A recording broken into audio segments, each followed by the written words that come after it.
Welcome to the Lightroom demo. We are kind of starting off within Lightroom. You may have watched the previous videos concerning your understanding between Lightroom CC and then Lightroom Classic and then understanding of catalogs. So we're going to make a brand new catalog. I'm going to go to File, New, and I'm just going to rename this as Lightroom Demo.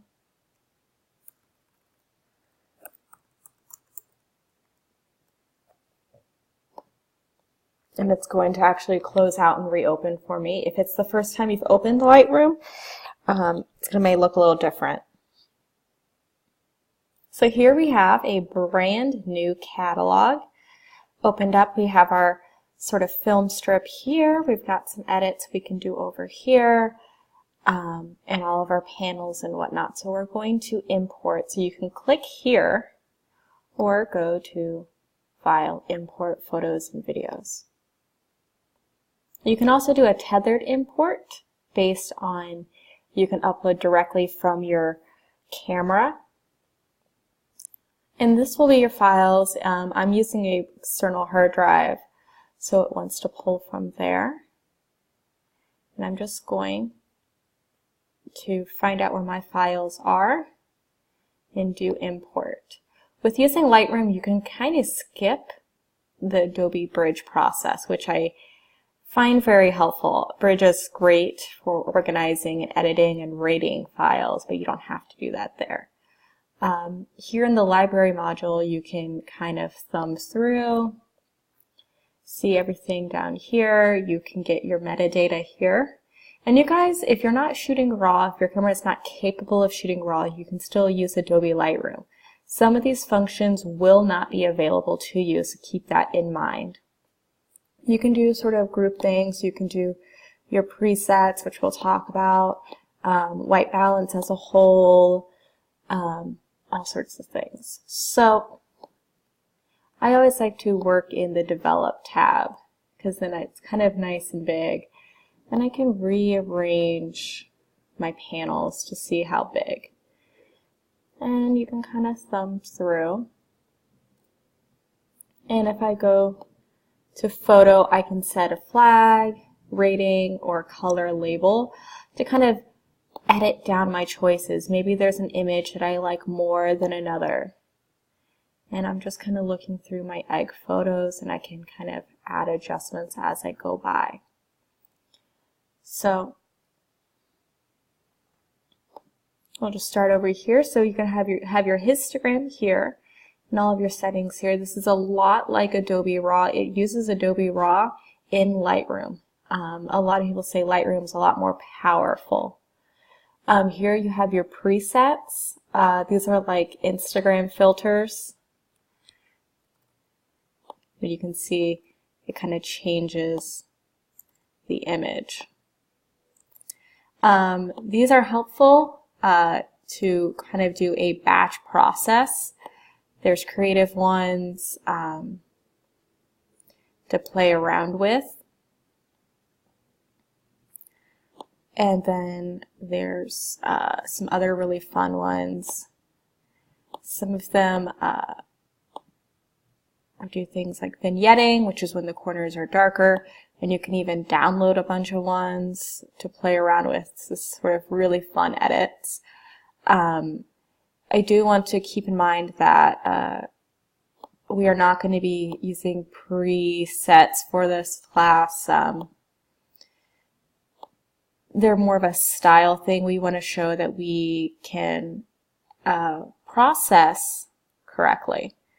So keep that in mind. You can make your own presets down the line. Maybe you can download some to play around with. But I've actually, you can, after a while, if you look at it, you notice everyone's using the same presets.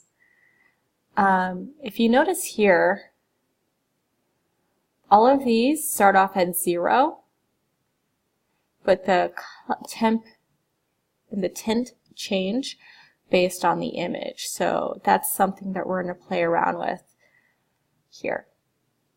So this is the primary focus of this, is actually to produce several images for editing down, for processing down from your egg photos.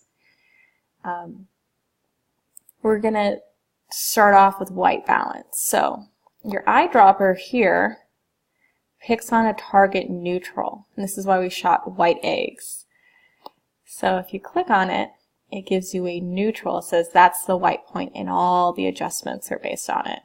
So this image was shot with an odd, I was playing around with the settings, but you notice how much it changed. And this is why people will shoot with a gray card, because this actually wants to find a medium gray as opposed to a white for this neutral.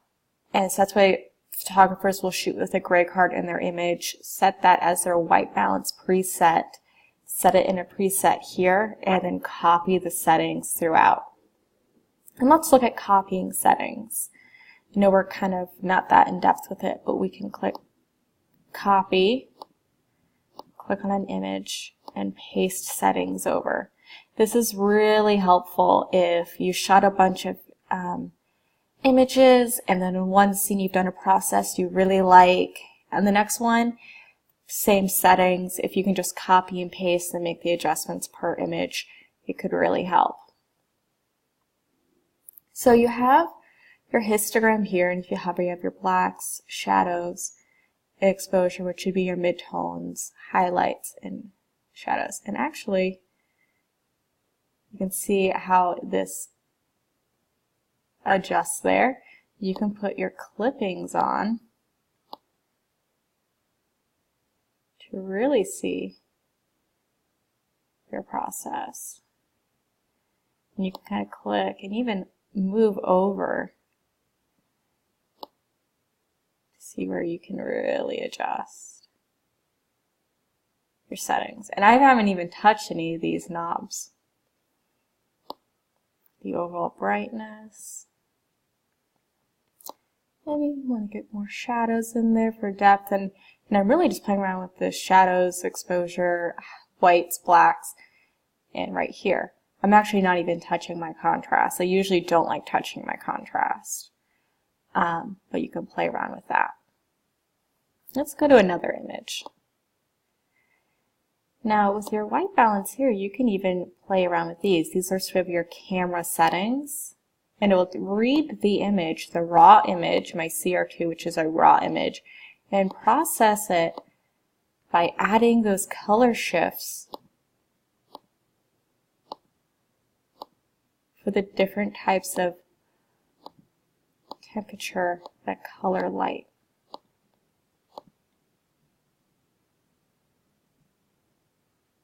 So with this, it might be simple. Click. It's a little dark. As you see, that is exposed to the left. I can even just pull that there. I might take a little more detail in my shadows. And down here you have your presence, you have our clarity. And I always say to understand the elements, take it to the far end. Clarity kind of pulls those midtones and makes them, adds contrast. So if you take it to the left, it's kind of got this dehaze, almost soap opera look to it. If you take it to the right, it's almost got this like crunchy look. I usually kind of up my clarity anywhere between 5 to 20% or 20. Dehaze. Again, so it kind of softens things out. Vibrance, remember that is taking those midtones and just those not so vibrant colors. I usually don't like playing around with the vibrance, and saturation is really just for how bright I want things to be. How much do I want my colors to sing? Especially I've got this kind of neutral, this orange is really pulling detail, pulling my visual attention as opposed to this blue because it's the most vibrant part of the image. You have your tonal curve, so again we have our histogram copied here. And this is a lot like curves in Photoshop, which we'll talk about, but you can see you can take your highlights and really just adjust that one part. And if you don't like it, we can just double click and zero it out. You can even adjust here. You have your HSL, which is your color. So this affects specific colors. So if we click all, this kind of toggles them all open. But you know, let's say that orange is pretty bright, so I can take that specific color and kind of, we can change the tone of it. Maybe down to luminance. When it's less luminance, again, you don't want it to be a cartoon, but I can see that it's taken less visual pull from my image. Maybe I want that blue to pop a little. And a lot of playing around in Lightroom is just taking these sliders and seeing what you can do to really make an image pop. What it's really helpful to do is click these YYs, and it takes you from your original image into where you're at. I always like to pull this up to see where did I start and where am I ending. And you can even see it cycle through to see how much your image has grown.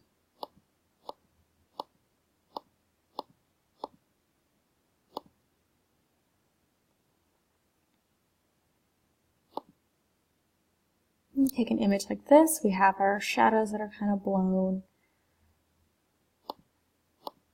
And I like to do this via eye.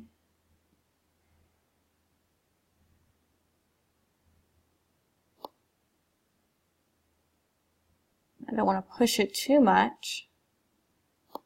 So I might just adjust those shadows. See all that detail I was able to bring in?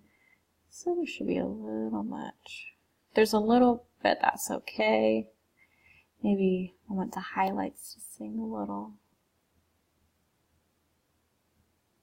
And there's some more adjustments you can play when they're a little bit more in depth. We're kind of just touching it. And there's other functions. You can do spot healing with the brush, red eye correction, masking, and with the adjustment brush here as well. This is a little bit more in depth. There's even a crop tool if you want a very specific aspect ratio. But there's all these other functions that are really in depth. Now we're not really going to touch the other ones at the moment. We're really just trying to get the basic of how to edit within the software. And if you don't like edits that or processes you've done, you can hit previous, or you can hit reset to really kind of start over. And let's say you have some images you like and you want to export them. So let's say I have this image where flagging would have been very important. So I might go to settings, photo, flag, pick, and then I have this one I worked on, pick, filter, flag, and I have my 2 images there. I like doing this because if I have 100 images and I don't know which ones I've worked on, I can just flag the ones I've worked on. And I can shift click both, and we're going to export them from raw files and make them into JPEGs or whatever file format you want.